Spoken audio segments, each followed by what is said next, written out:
inside of the bag that you got at Beep and Greet from your teacher, Mrs. Savory has also added some stuff to those Beep and Greet pickup things, and it was an art bag. So it had a package of Model Magic in it, and it was about this much. And if you can't find that bag, please let me know, and I can set some Model Magic outside for you to pick up. Or you can buy Model Magic at Target or at Hobby Lobby or at Michael's. If it's easier for you to go to the store, that's fine. But I'm happy to set some out for you. You just need to message me and let me know if you need any. Okay, so you're going to be using the Model Magic from your bag, and you're going to use a washable marker. Now, it doesn't matter what color you use. I think I'm going to be using blue. You just want to make sure that you pick a darker color. Yellow is not a good choice for this project, okay? You need to pick a color that is kind of dark or like somewhat dark. Like you could use red, but I wouldn't use pink. I wouldn't use like a light blue or anything. Try to pick a color that's kind of dark. So we're going to be making 3 different pumpkins from this little block of Model Magic. So the first thing that we need to do is we need to kind of break this into 3 equal segments. And these 3 segments are each going to turn into their own pumpkins. And we're going to add color to these in different ways, okay? So they're all going to be the same color, but they're all going to have different intensity of that color. So all 3 of my pumpkins are going to be blue, but each one of these is going to have a different intensity. Intensity means how intense or vibrant a color is. So what you're going to do is with each one of these sections that you've made, you're going to pancake it. And while you're working with your Model Magic, you want to make sure that you're not working on the carpet or on any kind of fabric because the Model Magic can get stuck to there pretty easily. Do this on a flat surface, like a table or a plate.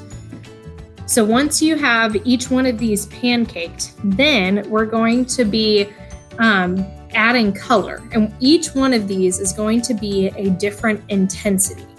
So each one will look different. One will be very blue, one will be blue, and one will be less blue. It will be less intense or vibrant.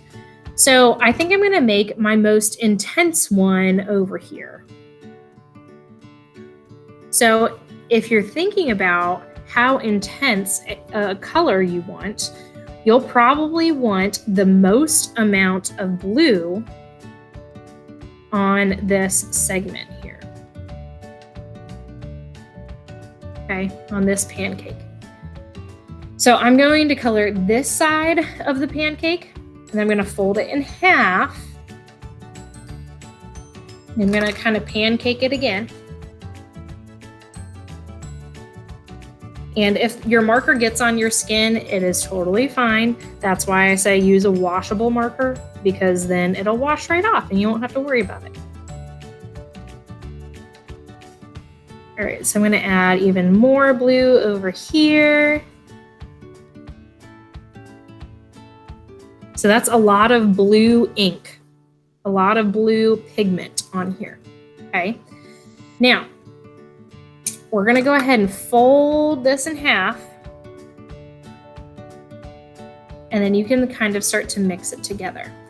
And as you're mixing, you want to watch it, and you want to watch how intense the color gets, okay? And if you decide, you know what, I think this one could be even more intense, even more blue in my case, then guess what you can do? You can pancake it, and you can add even more color. So once you have your really intense blue, you're going to set it off to the side. I went back and I added more and more blue 2 more times. So now this middle one, I think I'm going to want it kind of just medium intensity. So not as dark as this one. I don't want it to be as intense of a blue. I want it to be less intense, which means it'll probably end up looking lighter. It might look like a lighter blue, a more muted blue.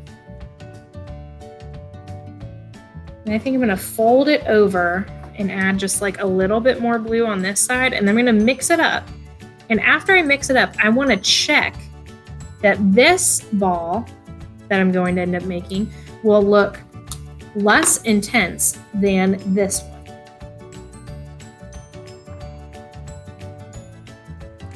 Okay, so here is my second sphere. So this one definitely looks less intense than this blue. Now for the last one, I think I'm just going to add blue on one side of my pancake and then mix it up. And I want to make sure that this one's even less intense than my medium intensity one. Okay, so now I'm going to double check. I'm going to look back and I'm going to make sure that I have one that it has a lot of intensity, lots of concentration of color. So it's very blue, right? Then I have one that is less blue, but it's still blue, so less of an intense blue. And then I have one that is a very not intense blue. It's a very light muted color, okay? And you can leave these swirls in here if you like that. I love how that looks. Now we're going to make our little family of pumpkins. We're going to make them into actual pumpkins. So you're going to kind of tap each one on the top here, and you're going to use one of the popsicle sticks from your bag. And we are going to add kind of like those creases that you see in pumpkins, like on the sides. And we're just going to do this by kind of rolling the side of your pumpkin onto the edge of your popsicle stick, the skinny edge, not the thick edge. And look at that. Now we've got a pumpkin shape. So you're going to do that to each one.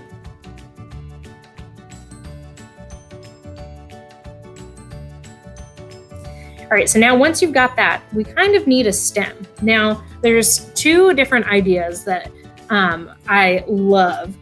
Everybody, I know at my house, I have a ton of like broken crayon bits. Well, you can use those broken crayon bits to stick them up at the top to be the top of your pumpkin.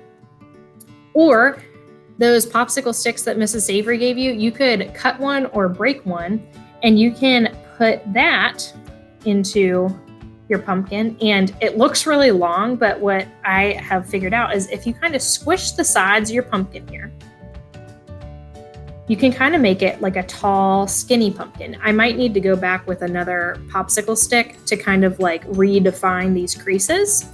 But I think it looks fine for now. So I'm gonna get another little crayon bit here. Stick it in there. There we go. So now I've got my little blue pumpkin family, and all three of these have different intensities, right? So we go from a high intensity blue, lots and lots of blue, to medium intensity, to not very intense at all. Okay, so that's your goal, to make 3 different intensities of color in your 3 pumpkins. Please make sure that when you are taking your picture for your seesaw assignment, you make sure that you set your pumpkins on top of a white piece of paper, and make sure that I can tell before you turn it in. Look at the picture yourself and make sure that you can tell the difference between the 3. Okay? Can't wait to see what you guys make.